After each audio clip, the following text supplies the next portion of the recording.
Pichação de facção e pena de morte. Hoje eu vou te provar matematicamente que um bandido com medo é um cidadão de bem seguro. Calma, calma! Essa é a sua dose anti-Bobson do dia pra você que não tá nem aí pra o que tá acontecendo entre a Virgínia e o Zé Felipe. Afinal, um país que se adaptou a ter pichações de facções nos seus muros como se fossem marcações de propriedade é um país onde quem tá preso é o cidadão e não o bandido. Afinal, eu aposto que na sua casa tem grades e que você se prende toda noite com medo de que um vagabundo invada a sua casa. Então, a pergunta que a gente faz é: quem tá realmente livre? Você ou o bandido? Mas e se fosse o contrário?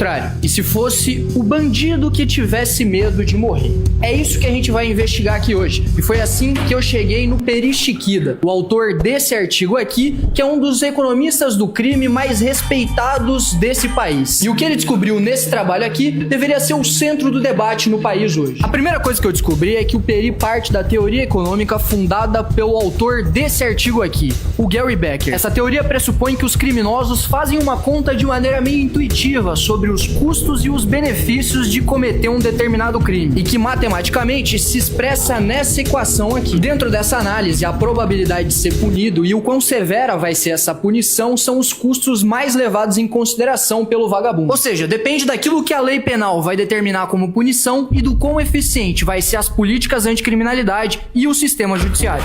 Voltando para a investigação do Peri Chiquida, nos estudos que ele fez, a gente descobre que as maiores motivações para entrar no mundo do crime são a cobiça e a busca por ganhos fáceis. O que faz total sentido quando a gente vê que, nesse mesmo estudo, ele destaca que a renda média do criminoso é de R$46 mil.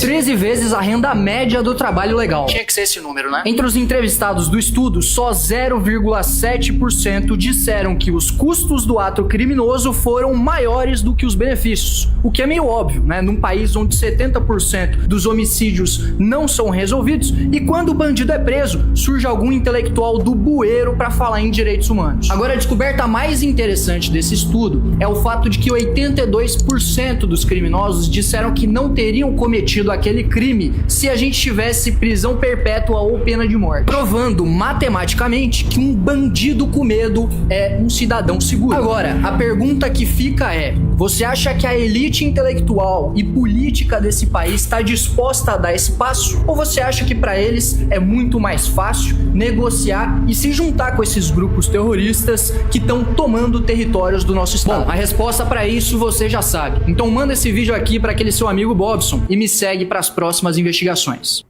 Nossa senhora. Eu diria, assim, que o Kim Kataguiri tem um sucessor, tá? Sim. Assim, o trabalho do Matheus é muito bom. Muito bom. Nossa, que vídeo. E a gente percebe que o vídeo é bom quando a gente coloca um vídeo de fora e a audiência aumenta quando tá passando, tá? Muito bom, muito instrutivo, bom demais. Puta que pariu. Matheus é muito bom. Muito bom. Sigam o Matheus Batista, tá? O bandido, eu vou complementar aqui o que ele tá falando, né? O bandido, ele tá buscando uma espécie de antifragilidade e uma não linearidade. O que ele quer, tá?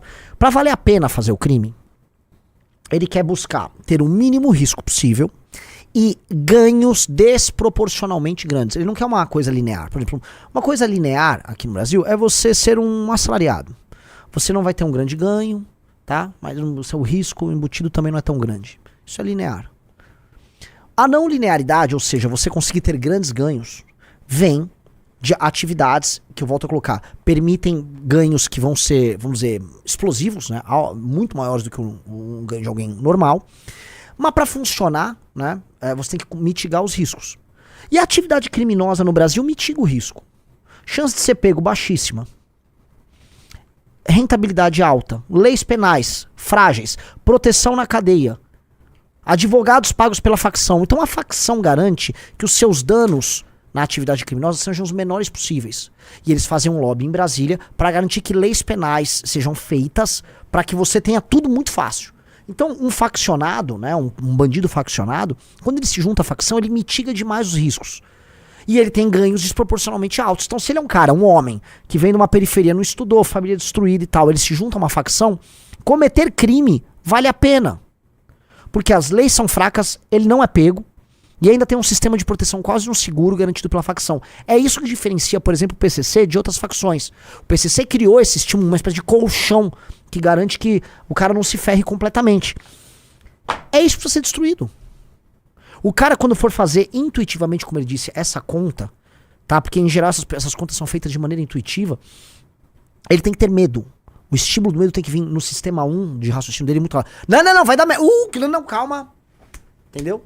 Tá claro na cabeça dele. Prendeu, matou. Ele, cara, não, esquece, eu vou ser preso ou vou ser morto. Não, vai dar merda, não. Então você tem que destruir o colchão que as facções garantem de... O cara foi pego, foi direcionado à delegacia. Já tem um advogado do crime, pago pelo crime ajudando ele. Aí dentro da delegacia e dentro do presídio, já tem a cela pra ele, já tem todo o sistema de proteção pra ele. Então isso tem que ser debelado, destruído. Aí, saidinha, como é que chama? Progressão de pena. Leis simples e que vão desculpa, leis complexas que são lenientes com você, penas brandas, um inquérito policial longo, demorado pra caramba, recursos infinitos, prisão não mais em segunda instância, né? Prisão, né? Tudo isso beneficia demais o criminoso, mas beneficia muito o criminoso. O criminoso tem um aliado invisível, que é o político. Porque como as leis de processo penal e as leis penais incidem sobre o político também, ou seja, por outros criminosos também, o político, né, seja muito garantista, porque senão dá merda pra ele. Veja que os garantistas atuaram pra acabar com a Lava Jato, assim como atuam pra defender o crime.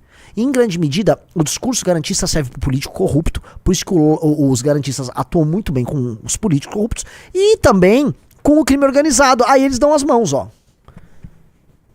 Eles vão dar as mãos. Então aqui tá o garantismo faccionado, político, eles vão dar as mãos, são as mesmas leis. A merda tá aí.